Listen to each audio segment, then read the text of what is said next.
What's up, scholars? This is going to be a supplemental video talking about a lot of the parallelogram questions that you're seeing on ALEKS.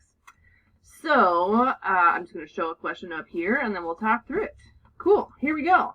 Classifying parallelograms, topic number 1. We're saying true or false to each of these questions. Okay, so we're going to want to use our notes to talk about parallelograms and quadrilaterals and squares and rectangles and rhombuses and stuff like that. So we had... let's just make that diagram real quick. I don't like red. Whoa. Sorry about that. Redo. Cool. Let's go with some blue. Anyway. We had grandma quadrilateral up top, right? A quadrilateral is just anything that has 4 sides. And then we had parallelograms that not only have 4 sides, but they have opposite sides congruent. Opposite angles congruent, consecutive angles supplementary, diagonals that bisect each other, and opposite sides parallel. All those things are true. Cool. Then underneath the parallelograms, we had rectangles and rhombuses. Rhombuses, I'm abbreviating RH. So a rectangle is a parallelogram, is a quadrilateral. In addition, it has all 4 right angles, right? So all of its angles are congruent. Cool. And a rhombus is a parallelogram, is a quadrilateral. In addition, it has, all of its sides are congruent. So it also kind of looks like a diamond. This is a really good drawing. So all the things that are true about a parallelogram are true about a rhombus. In addition, a rhombus has all of its sides congruent. Okay. And then if you put these 2 together, you get a square. A square is a rhombus and a rectangle smashed together. All right. Go into these questions. Question number 1. Every quadrilateral is a square. Well, that's not true, because a rectangle is a quadrilateral, and it is clearly not a square. A rhombus is a quadrilateral, but it is clearly not a square, so this is false. This is false. Cool. Question number 2, every parallelogram is a quadrilateral. Well, that is true. A parallelogram is a quadrilateral, because what does it mean to be a quadrilateral? A quadrilateral just has 4 sides. That's the only requirement to be a quadrilateral. So yes, every parallelogram also has 4 sides. So it is a quadrilateral. That one's true. Every rectangle with 4 congruent sides is a square. Okay, so if we took a rectangle, it has to have all 4 right angles, and all the other things that parallelograms have, and all the things that quadrilaterals have, being that it has 4 sides. So if we took a rectangle, and then made all of its sides congruent as well, we would have a square. That is exactly correct. We took a rectangle and made all 4 of its sides congruent, all of the sides are the same, that would become a square. That is true. And last one, every square is a parallelogram. What does it mean to be a parallelogram? Opposite sides are congruent, opposite angles are congruent, opposite sides are parallel, consecutive angles are supplementary, diagonals bisect each other. All of those things are true about squares. Yes. And a parallelogram in our diagram is above everything below. So like a square has all of the properties of everything above it. A rectangle has all the properties of everything above it. A rhombus has all the properties of everything above it. So yes, a square is a parallelogram. That is true.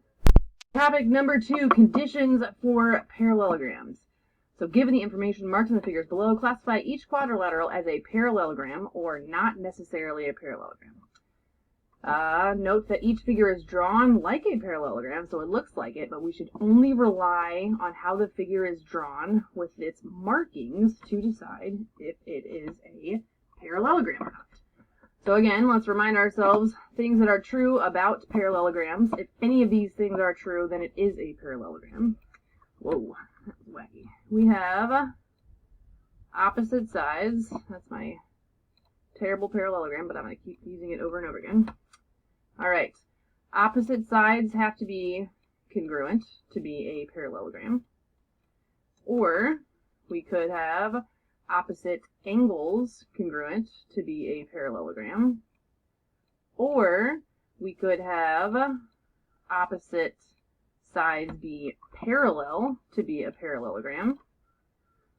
And we use those arrows to say that they are parallel lines. Opposite sides have to be parallel.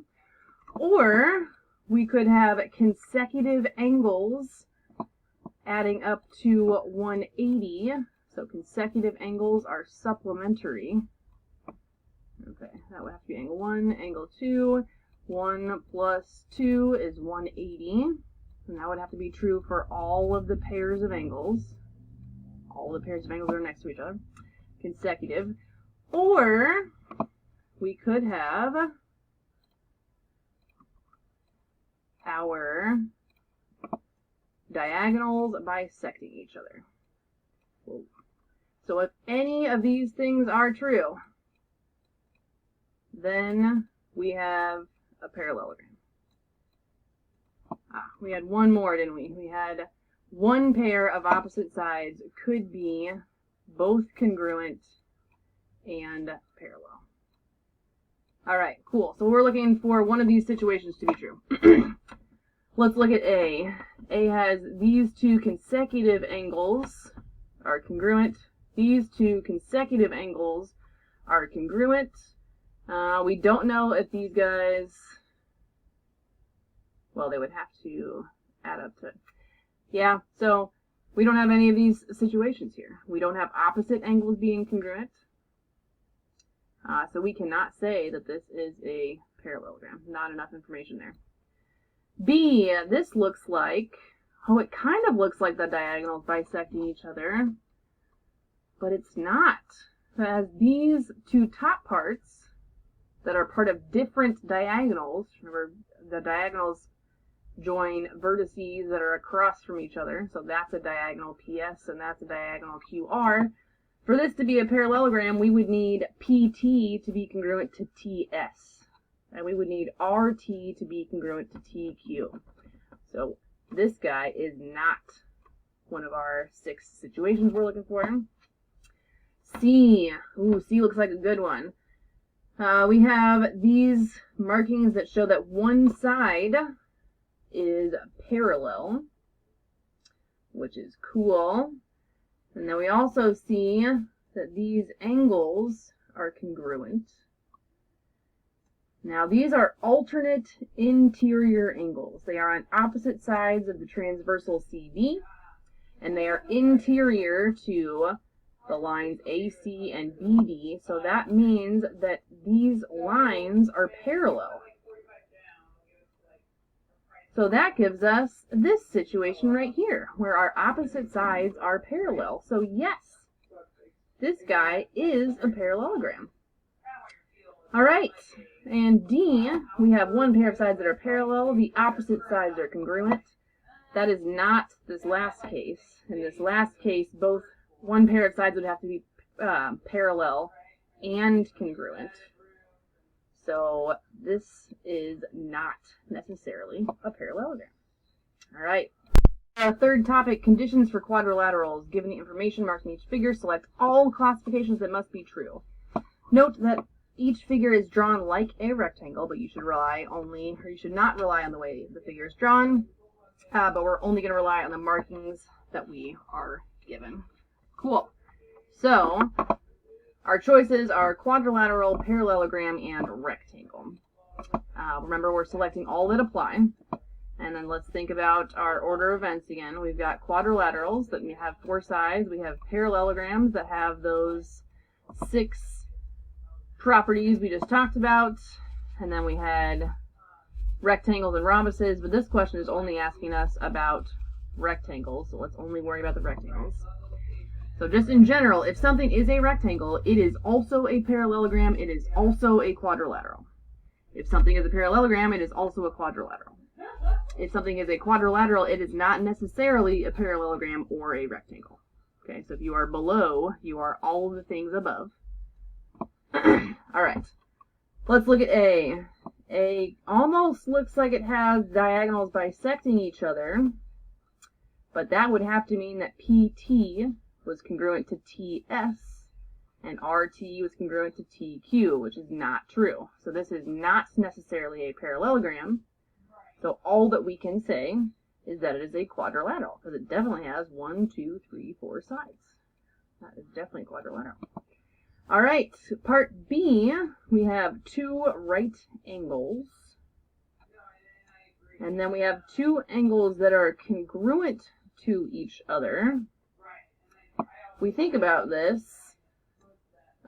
We know these are right angles, right? Those have the boxes in the corner. We know these guys are congruent to each other.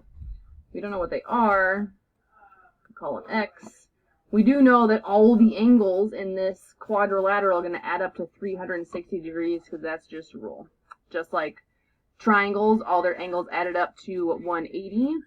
All of the angles in a quadrilateral, regardless of what it looks like, every 4-sided figure, all of its angles add up to 360. So that means x plus 90 plus 90 equals 360, or 2x plus, what's 90 plus 90? That's 180, equals 360. If you solve this for x, you'll get that x equals 90, which means these angles are also right angles, which means we have a 4-sided figure that has all right angles. So we have a rectangle. If something's a rectangle, it's also a parallelogram, and it's also a quadrilateral. So all three of those things are true for this part B. And then part C, we've got a 4-sided figure, so it's definitely a quadrilateral, and we have opposite angles that are congruent, so it's definitely a parallelogram. All right. Finally, the last beefy topic, classifying parallelograms in the coordinate plane. Okay, so what that means is we're going to try to figure out if this thing is a rectangle, rhombus, or a square, or none of these. Okay, we have this figure. We've got GHJK. It says, note that blah, blah, those are the vertices. That's where they are located. We're going to answer these questions. These questions are going to help us try to figure out if this is a rectangle, a rhombus, a square, or none of these. Okay. Part A says find the slope of GK and the slope of the side adjacent to GK, which would be either one of these lines. Right? Adjacent means next to it. Okay. Find the slope of GK. So we know that slope is just rise over run. So to get from G to K, we rise 2, we run 1, 2, 3, 4, 5, 6, 7. So the slope of GK is 2/7. The slope of a side adjacent to GK means the side that's next to it. And it doesn't tell us which one, so we could pick either one. Let's do JK. Again, we're looking for rise over run. So we are rising to get from J to K. 1, 2, 3, 4, 5. Is that correct? 5. And we're running 2. So this slope is 5/2. Excellent. Find the length of GK and the length of the side adjacent to it. How do we find the length of something? We use the distance formula. All right, cool. Let's go see how we can use the internet to help us find the distance of G to K. All right, so we've got our Googles. We're going to look up distance formula calculator. So we're going to all the way use the internet to help us out here. Not just to find the formula, but to actually calculate it for us. All right, I'm just going to click on the first one, the distance formula calculator. And looks like enter any number in this free calculator. Awesome. Okay, so we're going to plug in the coordinates for G into the first x1, y1, and the coordinates for k into x2, y2. So we've got -3 for the coordinates of G's x1, and then 2, so it's -3, 2. And k is at 4, 4. Let's see what we get when we press calculate. It gives us all the steps. Cool. Gives us our exact answer and our rounded answer. I think our question wanted our exact answer, so the square root of 53. Yep, the square root of 53. So our length of GK is the square root of 53. Now let's go find the length of the side adjacent, meaning the side next to it. We found the slope of JK, so we probably should stick with the same dude over here. Let's go back to our calculator. Oh, my computer is spazzing out. Alright, so we want JK, which means we can leave K's coordinates, 4, 4 in there. We can type in 2, -1, and then press calculate. Looks like it does all the steps for us, and we get the square root of 29 as our answer here, the square root of 29. Now, from parts A and B, what can we conclude about this parallelogram? Is it a rectangle? Is it a rhombus? Is it a square? Or is it none of those? Alright. So, bad news is, we can't only use this information. We know what the slope of this guy is and the slope of this guy is. We know the length of this one and the length of that one.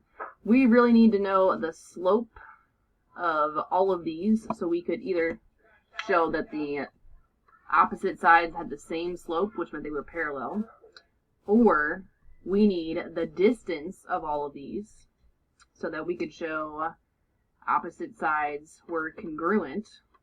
If either one of those were true, what would it be?